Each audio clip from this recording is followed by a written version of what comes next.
After Pierre Gasly's win at Monza and Alex Albon only finishing second to last, it had been speculated that Red Bull could be interested in a swap of these two drivers, with Albon being relegated to AlphaTauri and Gasly being promoted to Red Bull a year after they had swapped these two drivers the other way around. Team principal Christian Horner has now revealed if there is any truth in these speculations.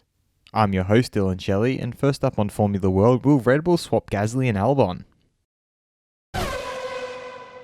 Horner began by getting straight to the point. As far as Red Bull Racing seats are concerned, we are focused on Alex Albon. We want to try and give him the best opportunity to retain that seat. We've got some issues we're working on with the car, and I think it wouldn't make sense to switch the drivers back. He also dwelled on the change of AlphaTauri's status from a junior team to a sister team and how a decision will be made later in the year. AlphaTauri is now a sister team rather than a junior team. Franz is happy, I believe, with Pierre, so the final decision will be made later in the year, but there's no push from our side to reverse the situation. Albon, meanwhile, added to that by explaining why he is happy with his performance so far. The process remains the same, as has always been the case in Formula 1. When I look at my own recent races and everything that has happened, I am happy with how things are going. He then signed off by throwing the gauntlet down. I think Monza does not reflect how well I am doing with the team. When I get the chance, I will show what I can do. Fast feed! AlphaTauri team principal Franz Tost has stated that at the end of October or the beginning of November there should be clarity. Red Bull will then decide which drivers will join which team. Christian Horner thinks that Red Bull has shown that Mercedes can be beaten. He also feels they have to focus on extracting and working to their strengths and getting more out of their car to take that fight to them on a more consistent basis.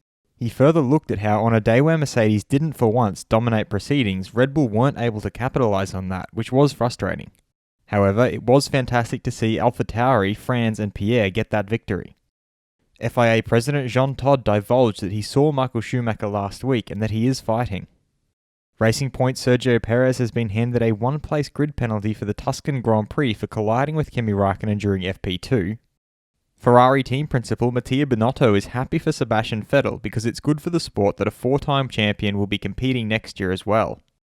Mercedes team principal Toto Wolff wants to stay with Mercedes as he gets on with Ola Kalenius and he loves the guys here. He also feels that Sebastian Vettel is going to give Aston Martin a lot of knowledge. Red Bull's Max Verstappen feels that they are not too far from Mercedes, that's a good thing. Ferrari Charles Leclerc thinks that people misjudge how he and teammate Sebastian Vettel interact with each other. He explained that they fight each other on the track, but there is a lot of respect between them and that he is very, very happy for Seb. Red Bull advisor Helmut Marko has revealed that a maximum deficit of 3/10 on Max Verstappen, that's what Alex Albon has to achieve. Miguel Preyer, event and commercial director of Portimao, has divulged that they have already sold 30,000 tickets and sold 95% of the business spots for the F1 race there. And Renault's Esteban Ocon feels there could have been some opportunities if they had gambled in the race in Monza. Will Sebastian Vettel find success with Aston Martin? Head over to my community page to vote in the poll and let me know what you think in the comments. And if you liked this video, feel free to subscribe and check out my others for all the latest in the world of Formula 1.